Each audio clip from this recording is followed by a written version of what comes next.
Peering over the rim of his round glasses, Finn carefully traced his gaze along the lines in his calloused palms, flecks of soil almost like stars serving to form constellations in his hands. A smile creaked onto his lips as he stood alone in the midst of his dimly lit study. Or was it a flower shop? You're pushing yourself, Phineas, he sighed to himself, while slowly blinking away the exhaustion and slumping down onto a stool.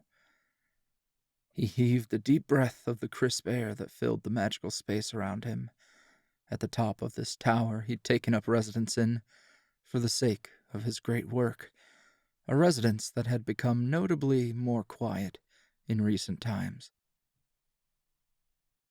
The light, airy chimes of the aether-charged portals across the room often served as a lullaby here, where Finn spent so much of his time toiling over his garden of dreams. Though he wasn't in the midst of a field, or sorting bouquets in a shop, he was. All at once, and not at all.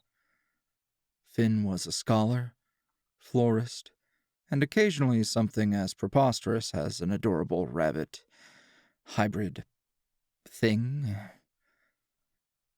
In developing these magics, if there was one thing he had learned, it was that the fewer questions he asked, the better.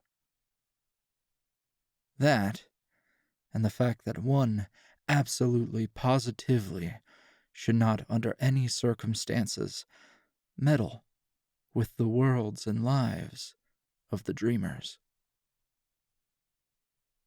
He stared at the freshly potted bright red poppies that sat in front of him, gently swaying from the unknowable flow of magic that filled the room. Whether it was on this side of the dreamscape or the other, his love for cultivating life was his anchor, his guiding light. This path he walked was lined with many doors, and it was littered with mistakes along the way. But when all was said and done,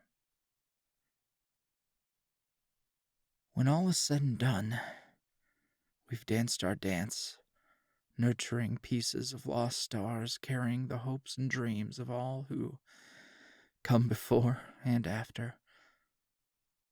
Oh, to be a poppy swaying with its kin, happy and unaware, a symbol we keep to remember those that we've lost, to honor and to love.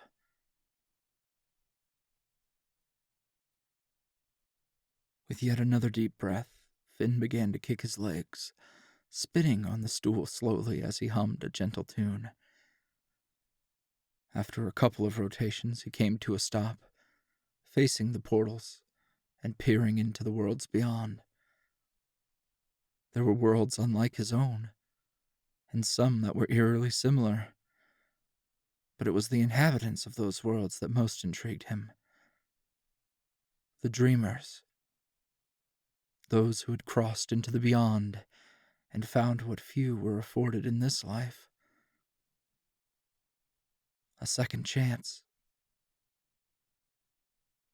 Was there happiness there? He'd tasted it for himself, the sips of comfort and peace that could fill one's cup when you've crossed over. For a time, he never would have dared. It was forbidden. Forbidden. He choked at the very thought of the word. A word he hurled so viciously at his fellow steward, his partner, his friend. If only you could see me here, now, you would hate me even more than you did then. You would loathe me and my hypocrisy, and you would be right for it. Finn hung his head, closing his eyes tight, as if to hide away from the portals before him, fearing that one day someone may peer through them like a window and see the truth. The truth that no amount of morality, goodness, or piety could keep a mortal man's hands clean when presented with such power and influence. The truth that he was just one man who had broken a very delicate balance and lacked the impossible strength required to do the one thing that could allow him to not be such a meddlesome, foolish steward. Forsake all the love in his heart. I remember your words and ambition. Constantly. I remember doubt and fear. I remember so much. But I try to wipe it all away and remember what really, truly made you great. Your creativity and hope always pushed me when I was unsure and I couldn't find a solution. We created beautiful, wonderful, magical opportunities for those we'd lost. And I was proud. I was proud.